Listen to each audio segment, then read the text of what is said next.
अंधेरा हमेशा डर से नहीं आता, कभी कभी वो इंसान के अंदर से निकलता है। और जब इंसान ही अंधेरा बन जाए,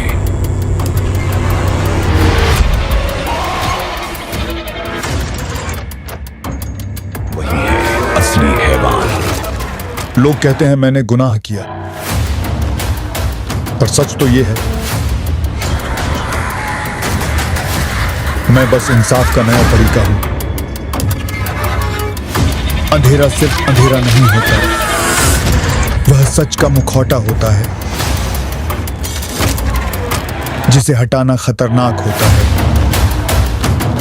तुम्हारी आंखों में डर नहीं है, एक योजना है, ताकि मैं उस खेल का हिस्सा बनना चाहती हूं या उसे खत्म करना।